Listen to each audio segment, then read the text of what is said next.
Vamos então à introdução, que diz o seguinte: o sexto mandamento manifesta o propósito de Deus pela proteção da vida. Sua vontade é que os seres humanos façam o mesmo. O tema é abrangente e complexo, a razão pela qual deve ser estudado com diligência. A lei diz: não matarás. Isso não contraria a guerra, a pena capital e o próprio pensamento cristão? Mas o assunto não se encerra por aí. Esse é o tema do presente estudo. Então Deus deseja que o homem preserve a sua própria vida e a vida dos outros. Esse é o desejo, ele quer que os homens também tenham esse mesmo desejo. Se nós analisarmos, e a guerra?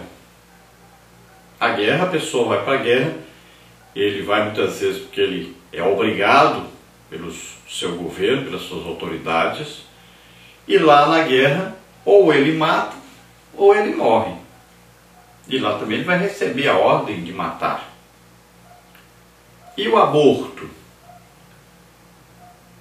Quantos abortos são provocados? A pessoa não quer a criança. E a pílula? Não é o evitar uma vida? Não é o ceifar uma vida quando há o ato sexual e o impedimento dessa vida nascer, dessa vida ser gerada? E a pena de morte? Ela deve existir ou não? Se nós olharmos o pensamento cristão, Jesus diz: ame o seu inimigo, ore pelo seu inimigo, devemos perdoar o inimigo.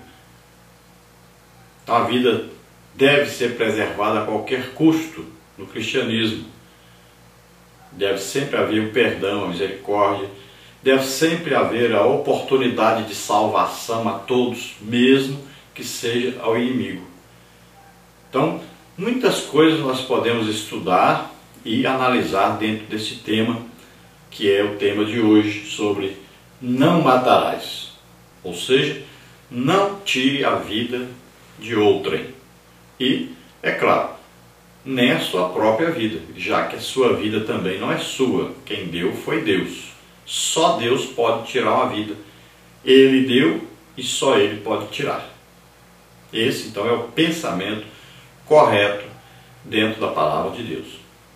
Vamos ver, então, a parte 1, o sexto mandamento. Tópico 1, abrangência. Tópico 2, objetivo. Tópico 3, contexto. Tópico 1, então, a abrangência. Este é o primeiro mandamento, que consiste em uma proibição absoluta, sem concessão, expressa de maneira simples, com duas palavras: não matarás. Está em Êxodo 20:13 e repetido em Deuteronômio 5:17. A legislação mosaica dispõe sobre o tema ao longo do Pentateuco, cuja abrangência fala contra a violência, o assassinato premeditado e o não premeditado. Temas como guerra, pena capital, suicídio, aborto e eutanásia são pertinentes ao sexto mandamento. Então o sexto mandamento, ele abrange tanto o assassinato premeditado, aquele que a pessoa já faz um plano para matar o outro, como o assassinato não premeditado, ou seja, a pessoa matou, mas ela não fez um plano para matar, mas ela estava aí numa situação, numa posição que poderia ocorrer essa morte. E também existe a morte onde a pessoa é totalmente inocente sobre essa morte. Foi um acidente que aconteceu, ninguém imaginou que haveria uma morte e aconteceu essa morte. E existe também a violência, que é aquilo que a pessoa está fazendo e que pode ocorrer uma morte. Então, é o ato de violência, é a pessoa não ter paciência, não ter longanimidade, a pessoa não ter aí um pensamento cristão e reagir fora do pensamento cristão, fora do pensamento de amor a outra pessoa, e acontecer então um assassinato. Então isso leva-nos a pensar aí sobre o problema da guerra onde existem várias pessoas que morrem, onde se ou mata ou morre, dentro dessa situação de guerra. Existe também a pena capital. Deveremos apoiar, então, a pena capital, ou seja, a pena de morte a quem mata. Mas e o julgamento dessa pessoa? Muitas vezes a pessoa é presa inocentemente, mas numa situação que ela foi envolvida, ela acaba sendo acusada injustamente por um assassinato. E aí acontece o quê? A morte, então, de uma pessoa que não fez nada. Então a pena capital, a pena de morte, é um perigo de nós estarmos fazendo algo que Deus não permitiu e nós estamos tirando a vida do mesmo jeito que aquela outra pessoa tirou a vida de alguém. Então nós também estaremos sendo assassinos. Então o julgamento humano muitas vezes é falho e nós sabemos que na maioria das vezes é falho.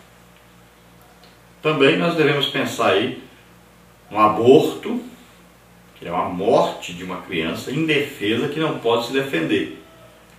Devemos pensar também na eutanásia. Muitas vezes a pessoa deseja morrer também. E devemos pensar no suicídio. Então nós temos aí a morte, que alguns dizem que é uma morte por compaixão. A outra pessoa está sofrendo e você ajuda essa pessoa a morrer. Aí é a eutanásia. E existe também aqueles que, devido a não terem fé em Deus, a não terem confiança em Deus, a não terem uma esperança no seu coração, acabam tirando a própria vida. Então tudo isso está incluído aí, é uma abrangência. Veja bem que abrange muitas coisas esse mandamento que nós estamos estudando hoje, que é não matarás. Vamos ver o tópico 2, objetivo. O sexto mandamento reflete o ensino geral do Antigo Testamento sobre o respeito à santidade da vida. Então o Senhor Jesus incluiu aqui o ensino sobre o amor. No Novo Concerto, ele inclui pensamentos e palavras, ira e insultos. O Novo Testamento considera homicida quem aborrece a seu irmão. Veja aí 1 de João 3,15. O objetivo deste mandamento é religioso e social, com o propósito de proteger a vida e trazer a paz entre os seres humanos. Veja Mateus 54, Romanos 12, 18. Então esse sexto mandamento é o respeito à santidade da vida. O que é santidade? Santidade é separação. Então a vida nossa pertence a Deus. Ela é separada para Deus. E ela deve ser consagrada a Deus. Então ela pertence a Deus e nós temos que cuidar dessa vida, tanto da nossa própria vida, como cuidar da sobrevivência dos outros. Então é uma responsabilidade dada por Deus a nós. A vida não pode ser tirada. A vida pertence a Deus e só Deus pode tirá-la. Agora, no Novo Testamento, no cristianismo, que é o que nós vivemos hoje, então, esse não matarás, ele não é apenas um ato de matar a pessoa, mas também Deus olha para nós no nosso interior. Então, a nossa motivação, né? O nosso intento, o nosso desejo de que outra pessoa morra.